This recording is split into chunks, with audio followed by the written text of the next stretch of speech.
She is Dr. Rabiatul Adawiyah, Director of Child Bilingualism Center at the International Islamic University, Malaysia. So, Assalamualaikum, Doctor. Waalaikumsalam. How are you, Madam Azima? How are you? I'm great, thank you. So I'm so glad to have you here. Okay, so Doctor, I have a lot of questions to ask you, but firstly, just tell us what you do at the center. Right. Okay, thank you so much, Madam Azima, for inviting me here today on Manis FM. I'm very honored indeed to share my work with the listeners and the audience. Yeah, so I am Rabiatul Adawiyah, also known as Dr. Ruby in IUM community. So I'm a linguist in the field of humanities, and what I do is I do research on child language development. I look at how children acquire language in the Malaysian context, yeah. So recently, our faculty, or what we call in UIA Kuliah of Islamic Legal Knowledge and Human Sciences, we just established a new center, which is Child Bilingualism Center, and I'm the director of that center. For my team and I, what we are doing currently is we do research on child language development from the perspective of bilingualism. Children acquire languages, two or more languages in Malaysian context. Wow, okay. Wow, interesting. But please tell us, what is bilingualism? All right. I'm about to go to that point. Okay, so usually bilingualism is usually defined as the ability to speak two languages. Yeah, but I think it's unfair if we have to follow that what they call definition. It's limiting ourselves. All right. So instead of thinking of bilingualism as either/or idea, I think it's important that we view it as a range, or in linguistics, we call it as a continuum, yeah, as a range. Okay, let me illustrate to you. Usually people will say, for example, Malay speaker.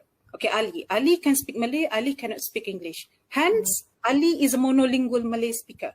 That's the usual definition. Madam Azima, you can speak English, you can speak Malay.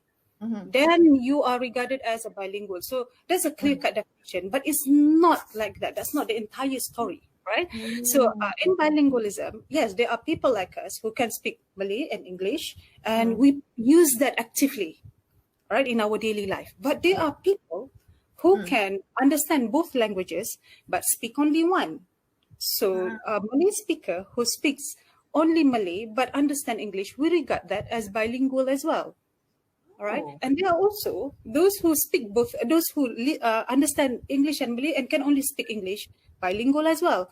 But you know, the picture is, that's why I say it's a range of, but it's a range of if you want to put a label into it, right? Yeah. And even for people like us who speak, we claim, okay, we are active bilinguals, but you cannot deny that one language, maybe English or Malay, is more dominant than the other, depending on your context. Right. For example, in my case, my husband is a Perakin Malay, very pure Perakin. If you watch, if you know Kampung Pisang Bersisiri now, that's it's on Chitra. It's a TV series on Astro Chitra on it's a Malay TV show. Right. So my daughter, she's raised in English and Malay, as a Malay household. So I speak English. My husband speaks the Perakin Malay. All right. I noticed this when during the pandemic, the first PKP. So we were in Perak. So my daughter suddenly becomes 80% Perakin Malay speakers. Really? Yes. She starts coming out with "Ata mami apa khabar benarnya tu." So she starts using all those accents, but it doesn't mean that English suddenly disappears. It's just the content itself. Right. So later on, when we come back to Kuala Lumpur, so the second time the PKPB here, so she's trapped with me. So I use English. So I notice English is more activated now. Right. So you see, how old's your daughter? She's now 9. She's not. Okay. All right. She's now 9. So I see that shifting of her dominance depending on the context. Oh. Depending on the environment. Okay. So that's why the clear cut, it doesn't work anymore, actually. Right. So, okay, but how will this finding affect parents who want their children to be able to be, fluent in both languages? Is that possible? Okay, I think for parents, what they should do is this: what input and exposure is the fundamental factor in language acquisition. And when we say language acquisition, in bilingualism as well. So if you decide as a parent, you say, okay, I want my anak to be good in Malay and English, meaning in the household, you have to make sure there is this input for Malay, there is this input for English as well. All right. So sometimes certain household, they decide to introduce English. All right, that's fine. In one of my latest research, so I did that differences between children who are exposed to Malay dominant environment. Okay, so they speak more Malay at home, and they are introduced to English later, right? And there's also this group of children who is more English dominant, so they speak English at home. Malay is introduced outside. All right. So in this finding, you would think that because we look at their English grammar. Yeah. So you would think that children from the English dominant would be stronger, right? In terms of their English grammar. No. Our findings show that children from the Malay dominant household performs better in grammar compared to the English dominant background. Okay. It is interesting. Okay, let me briefly explain why is that. So we found this is that children from English dominant background, they have more vocabulary. So the exposure, the communication helps them in terms of their vocabulary, but it doesn't necessarily help in terms of the grammatical development. Right. So the children who comes from the Malay dominant household, there's this boundary between English and Malay, because at home parents do not speak English, parents speak Malay, so they are exposed to English to certain domains, for example, at school or maybe on YouTube. So somehow, this is just our speculation because we just managed to find that findings. Somehow they transfer, they learn to demarcate. They learn to distinguish these two languages, and they see the pattern. Hence, their grammar is much more. They outperform the English dominant children. So English dominant children, they speak a lot. Yeah. They have a lot of vocabularies, but grammar tak semestinya betul. Wow. Grammar tak. So vocabulary, it helps. Vocabulary would help, but not grammar. Not grammar. Yes. So what I'm saying is, for parents, I think if you want insight, there must be strategies at home. So English might, as I said before, my daughter was trapped with me. So I notice now, because of the school closure, so she's more dominant in English because from birth, she's been using English with me. So somehow she associated English with me. So now, because I'm worried that she might become English monolinguals, I don't want her to do that. So I started now. Since the PKPB, we have a story time. So I read, children like stories. So you read stories to them. But now I start searching for Malay books. So that storytelling session is purely in Malay. So she has to communicate in Malay with me. If she tries in English, I say, no, Malay only session. Okay. I think for parents, we need to be proactive. Right? And also just some advice. I think the trends that I see nowadays among parents is that they I understand we want our children to be good in English, because it gives them a competitive edge. But I noticed there's a trend that you just want to expose them to English only at the expense of the ethnic languages. So we want them to be good in English, but we also want them to not forget their roots. Yes, that's right. Do not forget their roots. I mean, if you so now there's a trend, a reverse trend. What do I mean by reverse trend? Is that before this, I remember when I was younger, there's always complaint, Malaysian cannot speak English. Malaysian cannot speak English, Malaysian only speak their ethnic languages, okay? Now, the reverse direction, I think, is progressive, is that parents decide to introduce English, buang semua ethnic language. What would happen? This is not bilingualism. This is monolingualism. And I think for me it's disturbing because it's sort of the colonial mindset.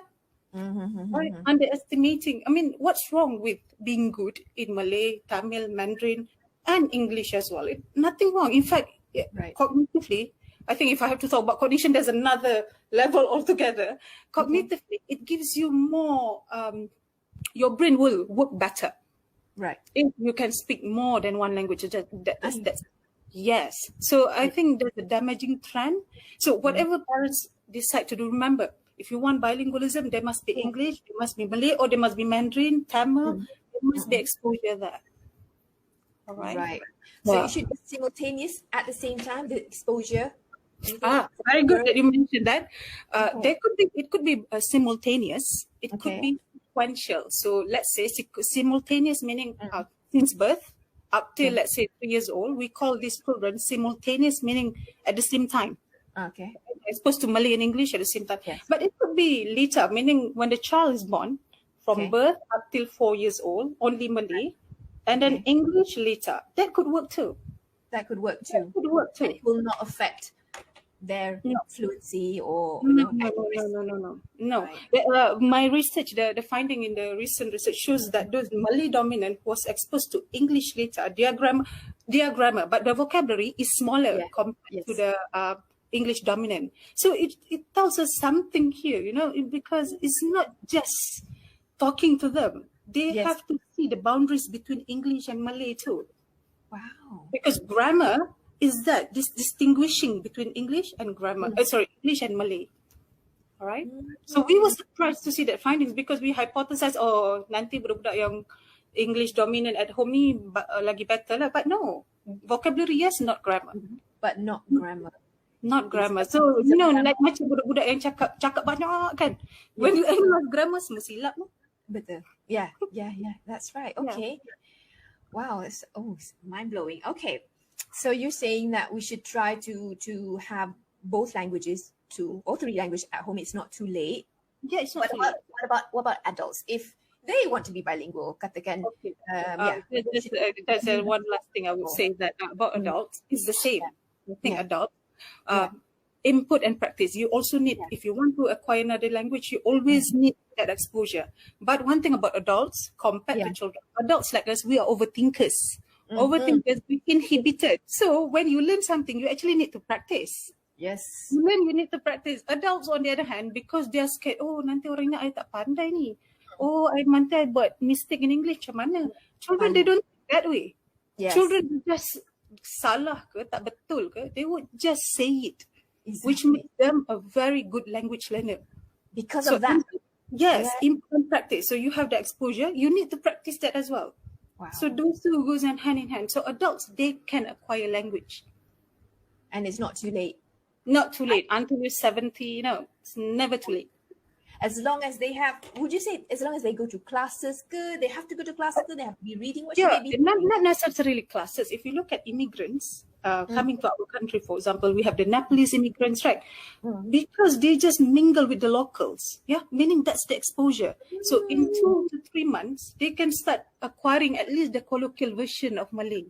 So you see how important is the input and exposure as well as practicing it.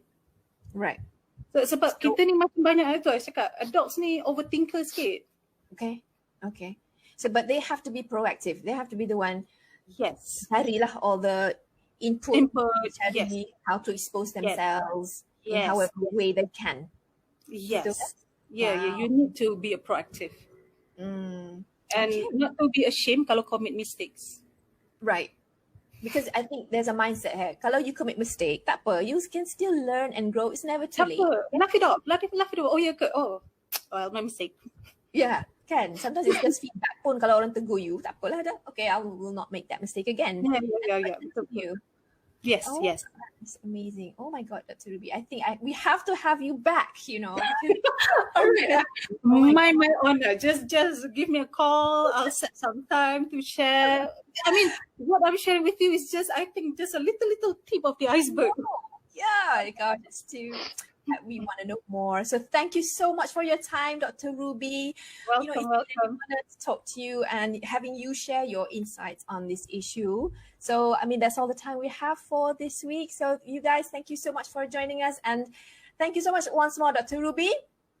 All right. So guys, tune in next week. Same time, same place. Learn English bersama Madam Azima. Every Wednesday, 12:15 p.m. only on Manis FM. Gaya Pantai Timur.